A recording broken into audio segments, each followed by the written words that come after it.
ആദ്യം ENT വിദഗ്ധൻ doctor Shankar മഹാദേവനിലേക്ക് പോകുന്നു. Prime debate. ഡോക്ടർ, തുടർ ചികിത്സ വൈകപ്പെടുന്നു എന്നുള്ളൊരു ആരോപണം ഉന്നയിക്കപ്പെടുന്നുണ്ട്. അത് ശ്രീ ഉമ്മൻചാണ്ടിയുടെ സഹോദരൻ തന്നെ മാധ്യമങ്ങൾക്ക് മുന്നിൽ ഉന്നയിച്ചതാണ്.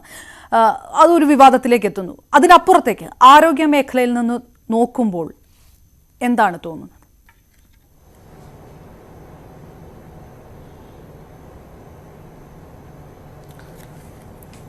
നമസ്കാരം അപർണ.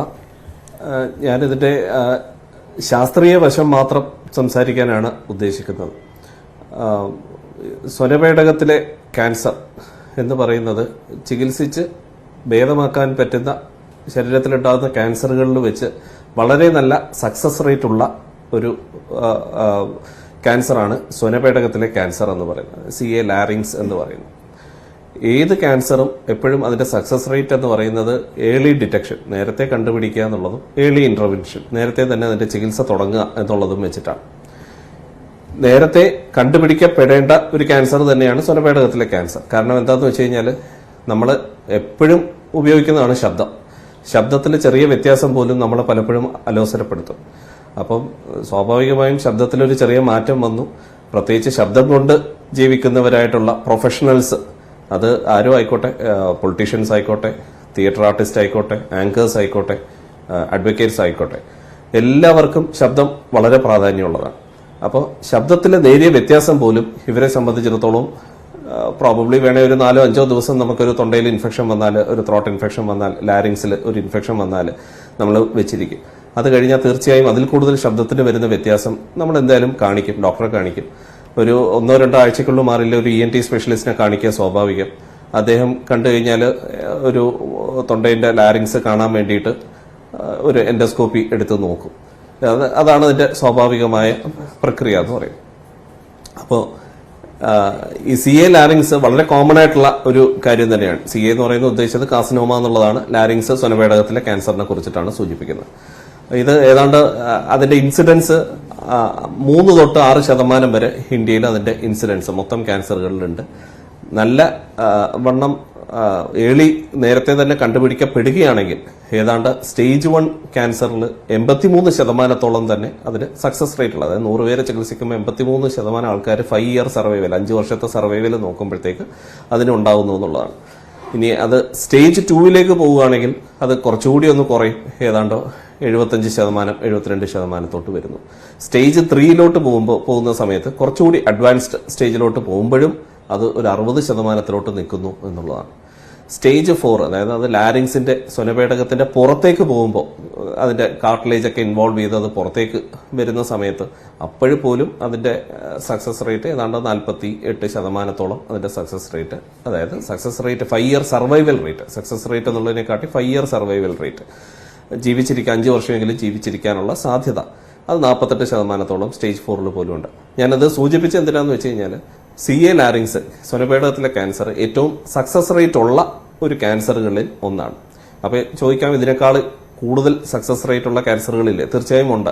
ശരീരത്തിൽ മറ്റു ഇപ്പോൾ ഉദാഹരണം ചില ബ്രസ്റ്റ് ക്യാൻസറുകൾ, ചില പ്രോസ്റ്റേറ്റ് ക്യാൻസറുകൾ, അതുപോലെ തന്നെ ഹോച്ച്കിൻസ് ലിംഫോമ, സ്കിന്നിൽ വരുന്ന മെലനോമ തുടങ്ങിയ ക്യാൻസറുകളൊക്കെ തന്നെ നല്ല സക്സസ് റേറ്റ് ഉള്ള ക്യാൻസറുകളാണ്. പക്ഷെ അതുപോലെ അതിന്റെ അത്രയും ഇല്ലെങ്കിൽ പോലും ഒരുവിധം നല്ല രീതിയിൽ സക്സസ് റേറ്റ് ഉള്ള ക്യാൻസറാണ് CA ലാരിങ്സ് എന്ന് പറയുന്നത്. അതുപോലെ തന്നെ നേരത്തെ തന്നെ കണ്ടുപിടിക്കാൻ, മറ്റതൊക്കെ കണ്ടുപിടിക്കണമെങ്കിൽ ഒരു CA പ്രോസ്റ്റേറ്റോ മറ്റതൊക്കെ കണ്ടുപിടിക്കണമെങ്കിൽ ചിലപ്പോൾ സമയം വൈകിയേക്കാം. പക്ഷെ ഇവിടെ നമ്മുടെ ശബ്ദത്തിൻ്റെതായതുകൊണ്ട് ചെറിയ നേരിയ വ്യത്യാസം വന്നാൽ പോലും നമ്മൾ കാണിക്കും എന്നുള്ളത് കൊണ്ട് തന്നെ നേരത്തെ തന്നെ കണ്ടുപിടിക്കാനുള്ള സാധ്യതയും ഇവിടെ വളരെയേറെയാണ്. അപ്പോൾ നമ്മുടെ നാട്ടിൽ പ്രധാനമായിട്ട് ഇപ്പൊ സംഭവിച്ചുകൊണ്ടിരിക്കുന്നത്, ഇപ്പൊ ക്യാൻസർ എന്ന് കേൾക്കുമ്പോൾ അല്ലെങ്കിൽ ആ ഒരു വാക്ക് തന്നെ വളരെ നിഷിദ്ധമായിട്ടുള്ള ഒരു പ്രയോഗം പോലെ തോന്നും ആൾക്കാർക്ക്. അപ്പം ഇത് ശരിയായ ചികിത്സയിൽ എത്തിപ്പെടാത്തത് മൂലം പലപ്പോഴും ഇത് കാലക്രമേണ കുറച്ച് പോകുന്തോറും സ്റ്റേജുകൾ കൂടുകയും ഒരു സ്റ്റേജ് കഴിഞ്ഞ് ഡോക്ടർമാരുടെ അടുത്ത് എത്തിപ്പെട്ടിട്ട് കാര്യമില്ല. ഞാനൊരു ENT വിദഗ്ധനാണ്. ഈ പറഞ്ഞ പോലെ തന്നെ CA ലാരിങ്സ് അല്ലെങ്കിൽ ഇത് കാണുന്നതാണ്, ഡെയിലി ഇങ്ങനെയുള്ള രോഗികളെ കാണുന്നതാണ്. അപ്പോൾ അതുകൊണ്ട് തന്നെ ഇവരുടെ ഈ രോഗികളെ കാണുന്നതും ഇത്തരം രോഗികൾ ചികിത്സയ്ക്ക് പോയി തിരിച്ചു വരുന്നത് കാണുന്നതും അപകടനില തരണം ചെയ്ത് കുറെ കാലങ്ങളായിട്ട് കണ്ടുകൊണ്ടിരിക്കുന്നതാണ്. അപ്പോൾ എൻ്റെ ഒരു അനുഭവത്തിന്റെ വെളിച്ചത്തിൽ, അനുഭവ പരിചയത്തിൽ ഞാൻ പറയുന്നു, ഇത് സ്വരപേടകത്തിലെ ക്യാൻസർ എന്ന് പറയുന്നത് വളരെ സക്സസ് റേറ്റ് ഉള്ളതായതുകൊണ്ട് നമുക്ക് ഓൾട്ടർനേറ്റീവ് സിസ്റ്റംസ് ഓഫ് മെഡിസിൻ പലപ്പോഴും സംഭവിക്കുന്ന ഈ മോഡേൺ മെഡിസിനിൽ വന്നു കഴിഞ്ഞാൽ ഉടൻ തന്നെ അത് ഓപ്പറേഷൻ പറയും അല്ലെങ്കിൽ റേഡിയേഷൻ പറയും, അതോടുകൂടി തങ്ങളുടെ ജീവിതം തന്നെ അവതാളത്തിലാവും എന്നൊരു വിശ്വാസം വെച്ച് എളുപ്പ ചികിത്സയുണ്ടോ എന്നുള്ള മനുഷ്യൻ എപ്പോഴും ആഗ്രഹിക്കുന്ന ഒരു സാധനം. അതായത് ഒറ്റമൂലി പ്രയോഗം, പെട്ടെന്ന് തന്നെ ഇത് മാറാൻ വേണ്ടിയിട്ട് എന്തെങ്കിലും ചെയ്യാൻ സാധിക്കുമോ എന്നുള്ളത് എപ്പോഴും മനുഷ്യന്റെ ഉള്ളിൽ ഒരു ആഗ്രഹമുണ്ട്. അപ്പൊ അത് പ്രകാരം നമ്മൾ ഓൾട്ടർനേറ്റീവ് സിസ്റ്റത്തിലോട്ട് പല ഇതിലോട്ടും പോകുന്നു. നമ്മൾ ഈ അന്ധവിശ്വാസം സയന്റിഫിക് അല്ലാത്ത രീതിയിൽ, ശാസ്ത്രീയമായിട്ടല്ലാത്ത രീതിയിൽ നമ്മൾ എത്ര വിദ്യാഭ്യാസം ഉണ്ടെന്ന് പറഞ്ഞിട്ടും സാക്ഷരത ഉണ്ടെന്നും പറഞ്ഞിട്ട് കാര്യമില്ല. കാരണം ഈ സാക്ഷരതയും ശാസ്ത്രബോധവും തമ്മിൽ പ്രത്യേകിച്ച് ഡോക്ടർ, ഞാനൊന്നൂടെ ഒരു ക്ലാരിഫിക്കേഷന് വേണ്ടിയിട്ട് ചോദിക്കുകയാണ്. ഞാനൊന്ന് ഇടപെട്ട് ചോദിക്കുന്നത്, ഒരു വലിയ ഒരു ഡ്യൂറേഷൻ ഇതിനകത്ത്, ഒരു വലിയ കാലതാമസം, കുറേ വർഷങ്ങളുടെ ഒരു കാലതാമസം, ഒരു ഡ്യൂറേഷൻ ഇതിന്റെ പ്രൊസീജിയറിൽ ഉണ്ടാകുന്നുണ്ട്. അതുകൊണ്ട് ചികിത്സകൾ ഒരു ലോങ് ഡ്യൂറേഷനിലാണ് നടക്കുന്നത് എന്ന് കരുതേണ്ട സാഹചര്യമുണ്ടോ?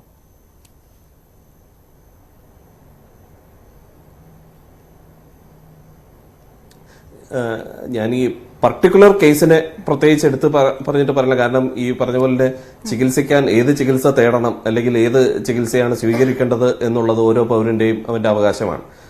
അല്ലെങ്കിൽ അവർക്ക് എന്ത് ചികിത്സ കൊടുക്കണം എന്നുള്ളത് അവരുടെ കുടുംബക്കാരുമായിട്ട് നിശ്ചയിച്ച കുടുംബക്കാർ പറയുന്ന കാര്യമാണ്. അപ്പൊ അതുകൊണ്ട് തന്നെ ഈ പർട്ടിക്കുലർ കേസിനെ കുറിച്ചിട്ട് ഞാൻ പറയാൻ ഉദ്ദേശിക്കുന്നില്ല. പക്ഷെ ജനറലായിട്ട് ഞാൻ പറയാം, ഈ കാലതാമസം എപ്പോഴും ക്യാൻസർ ചികിത്സയിൽ ഒരു വലിയൊരു ഘടകമാണ്. കാരണം കാലതാമസം ഉണ്ടായിക്കഴിഞ്ഞാൽ പിന്നീട് അത് ചികിത്സയുടെ റേറ്റ്, സക്സസ് റേറ്റ് എന്ന് പറയുന്നത് വല്ലാണ്ട് ചുരുങ്ങിപ്പോവും. ഈ കാലതാമസം ഉണ്ടാവാനുള്ള കാരണമാണ് ഞാൻ നേരത്തെ പറഞ്ഞു വരുന്നത്.